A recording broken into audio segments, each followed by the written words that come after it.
Hey y'all, welcome back to the Be Like D channel. It's your girl D coming back with another review of Love and Marriage Huntsville season 3 episode 12. Okay, so now it's the next morning. They all waking up, getting breakfast, and Kimmy goes to talk to Tisha, and she asks her, she's like, I was surprised that Marceau wouldn't do the vow renewal. Was you disappointed? Did that hurt you or anything? And then Tisha never answers the question directly. She's like, well, no, but it's been 3 years of rockiness, and like she's just explaining it away. And she's like, then she started crying. She's like, and then I just want family time. I love seeing the family all together. It just warms my heart. But I just have to come to terms with that. That's just not how it's gonna be. The fuck is not, like, girl, you do not have to settle for that. And then Kimmy gonna co-sign and say, yeah, we gotta settle for shit. Basically, that's what she said to me. Yeah, we gotta settle when we married to these Scott men. The fuck? What is going on? No. Slightly pissed me off because that is just sad. Ugh. Okay, so now we're over to Tiffany and her husband, and apparently Destiny pulled her to the side last night after dinner, and she said they need to figure out what's their problem, how they can get over it. And I guess the scene wasn't that important because they just gave us a little flashback. But so she's just saying, yeah, let's go get our nails done or something. Let's just do that and just have a girls thing. So then she's telling her husband that she's trying to assume that it's not Tiffany that Destiny want to attack her and whatever. She just want to see what's going on with them, I guess. But girl, like, yeah, you don't know. Girl, stop, okay? Okay? But anyway, they go back to Tisha and Kimmy, and they still having their little sister moment, and they saying, Kimmy basically trying to seep into Tisha's head. Don't let people get into your marriage, your business and all this stuff. Just, and then she's like, well, can we keep this between us? And then it's like, yes, that's something we can stay in Vegas. And I'm just like, okay. So I guess she probably confessed more, but they ain't show us all. Because it like they had a little cute little heart-to-heart real quick. And then Tisha got a new confessional look, and she looking good. I was like, this is a good confessional look, girl. You looking good, girl. And she, in her confessional, she was saying that the trip was a whole mixture of a whole lot of things, which it was, because we got the funny moments, we got the oh Lord moments, we got all kind. We was up and down, around and around. And she's like, but it was a weird trip. But it was a good trip for her and Kimmy because they actually squashed their beef and stuff. So I'm like, okay. But did they squash the beef because Kimmy, ain't you feeling some type of way about that question about Kiowa? I know you are. Now we're over to Martell, Maurice, and Marceau at the breakfast table. And Martell brings up that when Marceau mentioned depression last night, that it hit him hard because he thought about it like, I feel like maybe I might be a little bit depressed and don't even know it because I have so much going on. I'm just in the motions. I'm like, yes, something is going on with you. Whatever it is, Martell, go figure it out. Go figure it out, child. Okay? But anyway, he was saying that he don't know why he be so angry and that sometimes he don't want to leave the house and stuff like that. And I'm like, yeah, go get help, okay? And then Marceau starts talking about it. He said, yes, he said last year has been the roughest. And he said, and he would never do that again. And then Maurice was like, what?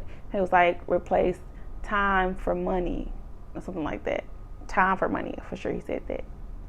And he said because for that amount of money, even though it's a lot amount of money, he's still losing time. And I'm thinking, in my head, I'm thinking, oh, you mean like with your family and stuff?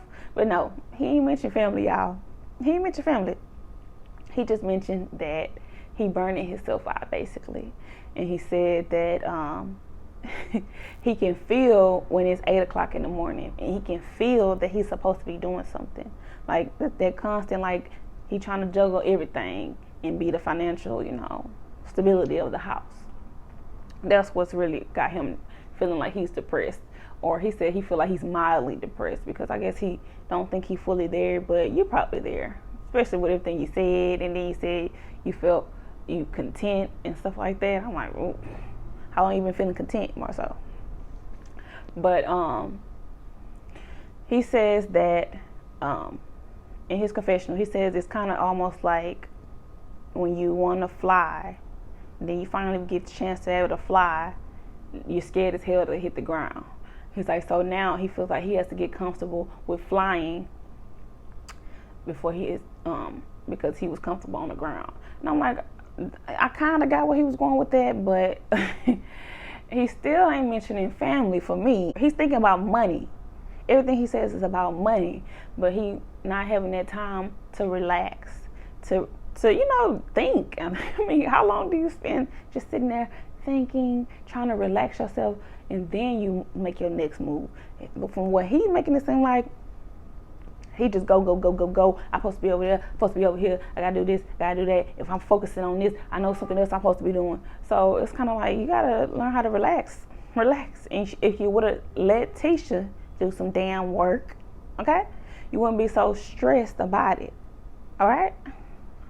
But if y'all was equal, if you let y'all be equal, then you wouldn't feel so stressed. But there's more so for you. So now Maurice basically said the same thing, that he in the same motions. It's an everyday thing. He think it's just the grind of entrepreneurs, basically. And the same thing he said in his confessional, that he didn't know that wasn't normal to be under that amount of stress, because as an entrepreneur, he just feel like this is what he got to do. You're always thinking of your next step, your next move to make everything better.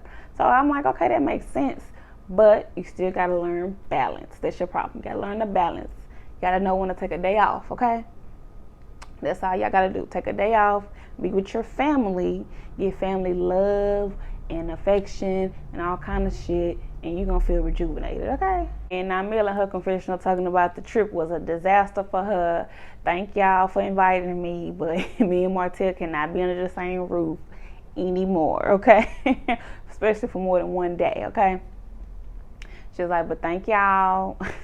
So now a week later, Mel is at her business, and Tiffany's coming to see her, and she letting everybody know that she got God Said Go merch out. I'm like, okay, do your little promo, girl.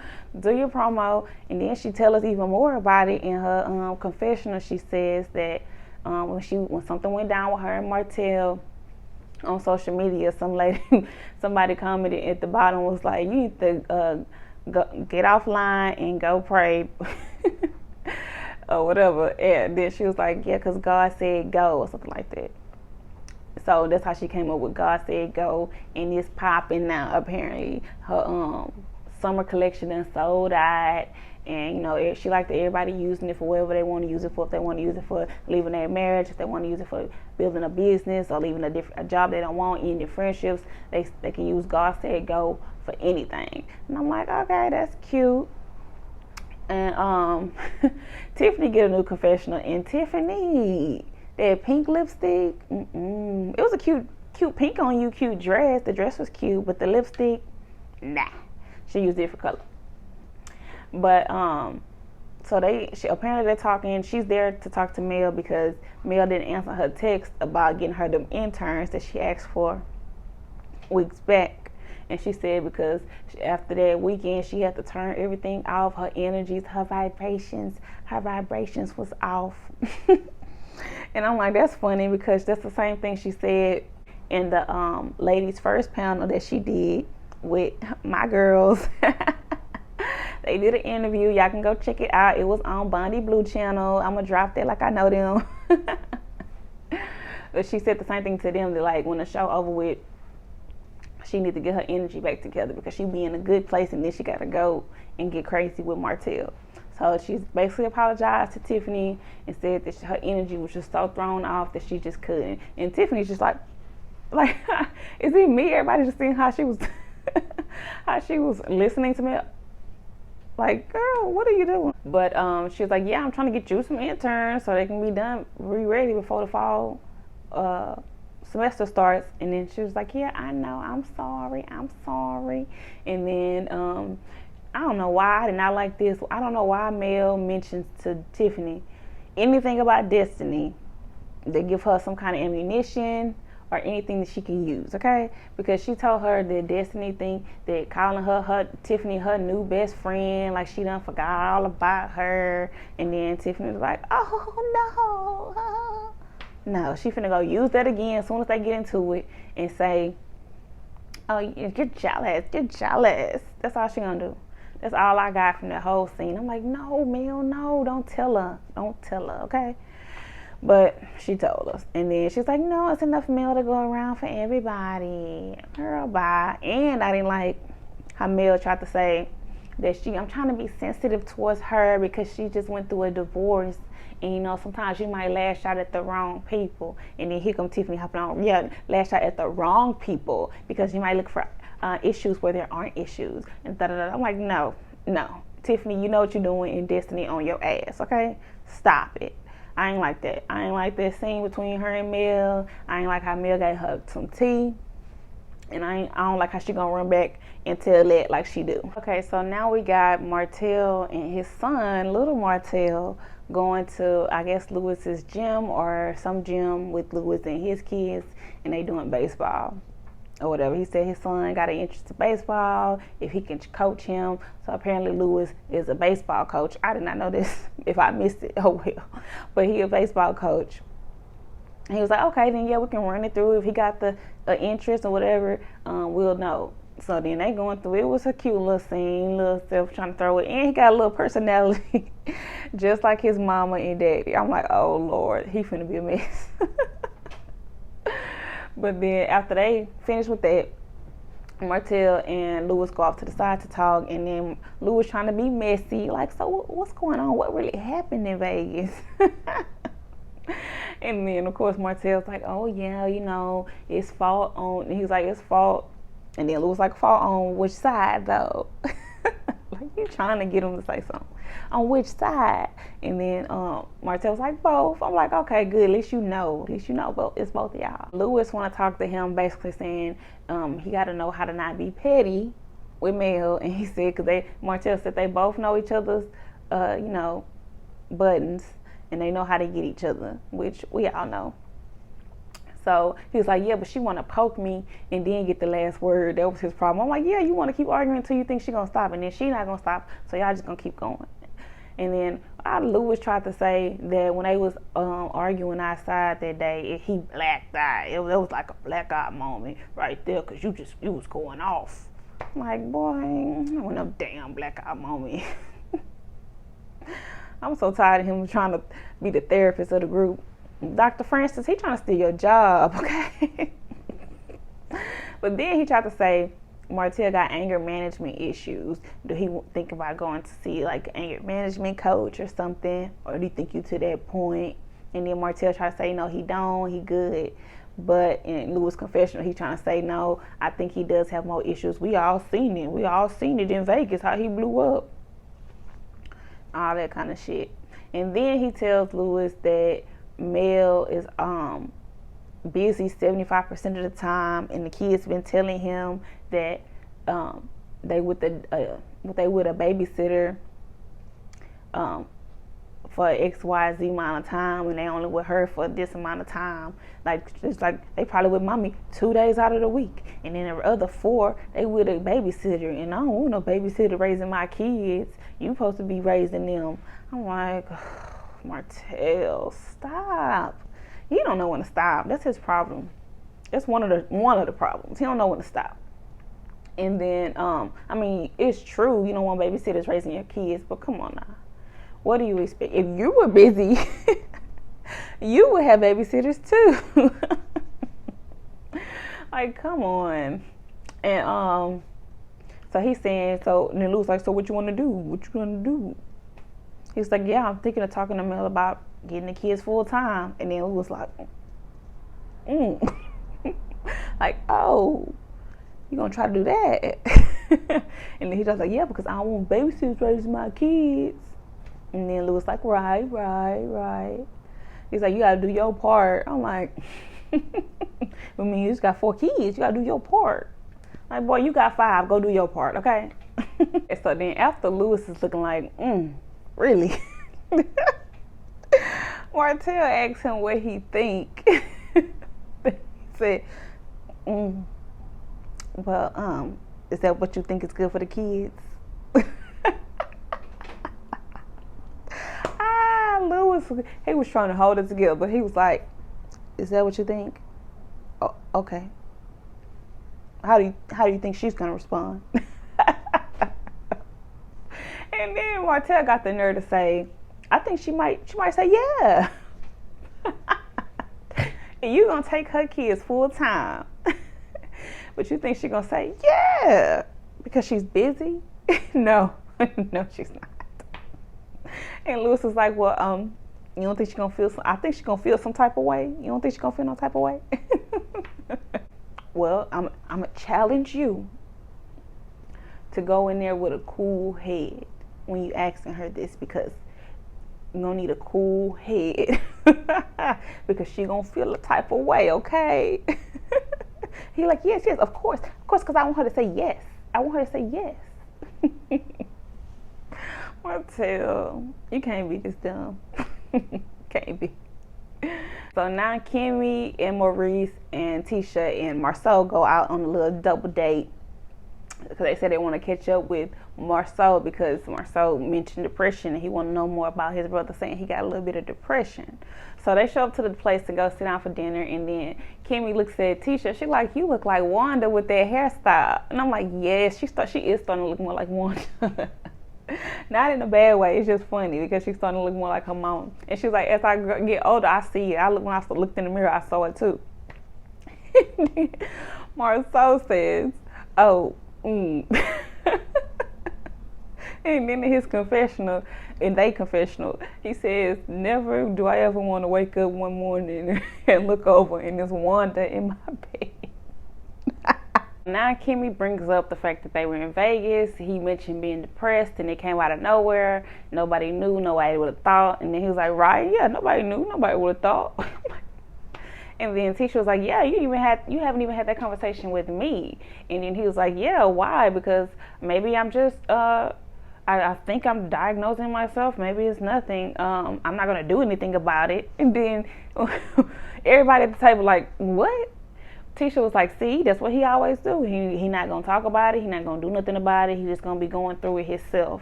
And then, which is stupid and sad. But then Maurice was like, why weren't you going to do anything about it? And he was like, because I'm going through a phase, bro. I'm going through a phase. That's all it is. And he's like, no, you should go get help. And he was like, well, maybe I'm just stressed and overanalyzing it. Like, maybe I'm self-diagnosing. And then he was like, yeah, that's your problem. You're self-diagnosing. I feel like I'm saying it wrong. Self-diagnosing. And you need to go to a professional. And then he's still basically like, no, I'm not going to go to the professional. And he's like, because I feel like it's because I got a lot on my plate. And then Maurice was telling him that you said you've been dealing with this for a year. He's like, yeah, well, I've been doing this project for a year. And then he's like, well, is it the project or is it depression? Is it stress or is it depression? And then he's like, well, I don't know. I don't know. He don't want to know. He said he want to wait till he finished all his things and then he'll see if it's depression. Like, that's not how they work. That's not how they work, Marceau. You got to figure it out now so you can finish the things that you're trying to finish, because you don't know when you're gonna have a breakdown. Your body will shut down on itself. Okay, I ain't no doctor, but I believe it will, because your body will stop on your ass. Trust me, I know. So then he just says that he don't want to know it's a problem yet, because then he know he gonna have to solve it. He just feel like he don't got enough time in the day to do all the things that he want to do, to accomplish all the things that he want to accomplish. I'm like, we all feel like that, Marceau. We all feel like that, but you just pushing it to the limit, going past what you can go past. And then Tisha just sitting there looking like, yeah, this what I deal with. Like, girl. Okay, so we still on Marceau talking about his depression and denying it and denying help, denying to even communicate with Tisha. And I like how Tisha was like, if you're not confiding in me, I'm your wife, you should be confiding in me about how you're feeling, because at the end of the day, it affects me and the kids. Okay? And I'm like, facts, Tisha, facts. But it's still not getting in his head. And then, as she said in her confessional, he's treating it like it's none of her business. He treating like it's none of her business. She should not worry about it. She's not gonna be affected. He good. But if you throw out depression, obviously there's something wrong. You like Kimmy said, if you throw that out, you can't just act like you just said the sky is blue and nobody and everybody just gonna keep going. No, you threw out depression because that was a way of you calling out for help. So of course they finna drill you about it, or at least tell you need to go see somebody about it. But no, he just in denial. He like, nope, I'm not going. Nope, it's fine. And then when she asked, when Tisha asked, who did he confide in? He didn't answer. And then she's like, well, do you confide in Maurice? And then Maurice like, he ain't tell me shit. And then Marcel was like, okay, we're getting away. It's getting too far away. I mean, y'all, I feel like I said my knee hurt, and y'all saying we need to go to surgery. That's what he think it is. And then that brings Tisha to saying, well, the scenario that you're describing is of my aunt who noticed that she had a lump in her chest, but she was working. She didn't have time to go to the doctor and get it checked out. She waited too late, and then of course she passed because of that. So, and she's tearing up a little bit, and he's, comforting her, but he's still not hearing it. He still don't care. And then Maurice even tries to convince him, like, well, okay, if we grew up, because he said we grew up poor, so I feel like the constant grind is ingrained, basically. And then Maurice said, okay, yes, I do understand that. We grew up poor. I understand how you're feeling, but what if we both go to a therapist together and figure this thing out? And he's still like, nah, I'm good. I'm like, if anything, they mama raised some stubborn ass men, okay? Because Maurice, as much as you talking all of this shit, you the same way. Kimmy just told you need to find balance. You ain't got time for your son. So you ain't too far from it, okay? You just not saying like that you're depressed. You're just saying that you're stressed. But he said that he's depressed because he got all this going on. So y'all just all need to get it together. Marceau ain't trying to hear nothing from nobody. God probably can't even tell him nothing, okay? The way he be acting. Okay, so now we're over to Mel and Martell, and they at some restaurant trying to get a little. He wanted to bring her there to have a little talk in public, hoping that she ain't gonna make no scene. That's what that was. So I was like, oh yeah, it could have been at the park, it could have been somewhere else, but no. He did it at a restaurant where if she acts up, it's really like, look at her. That's what he was doing. But anyway, so then she come in, she looking cute, and I'm like, why are they both wearing baby blue? How y'all matching and y'all don't even know y'all matching, okay? But then she coming in, and he got like, like, yes, Martell, pray, because you know it's finna go left. You know it. So then she's like, oh, you want me to sit over here? What we doing? And then they looking at each other kind of cheesing like, what we finna do? I'm like, if you invited her there, you should have been the first one talking. But of course, he was trying to see what her energy was, I guess. So then she was like, so what? Okay, so what you want to talk about? Why you got me here? And as always, they already in an argument. But what's funny about this one is they in like a whisper argument because they trying to be respectful of the restaurant.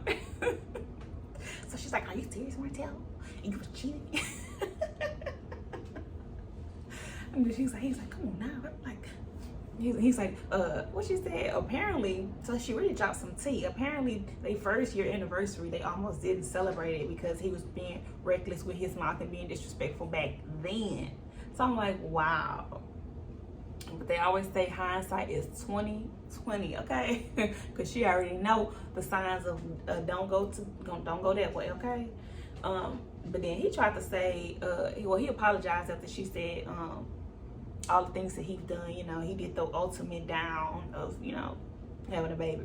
And he said, I apologize. I'm sorry about that. And she was like, oh, cry me a river. I can throw all I'm sorry's in the river.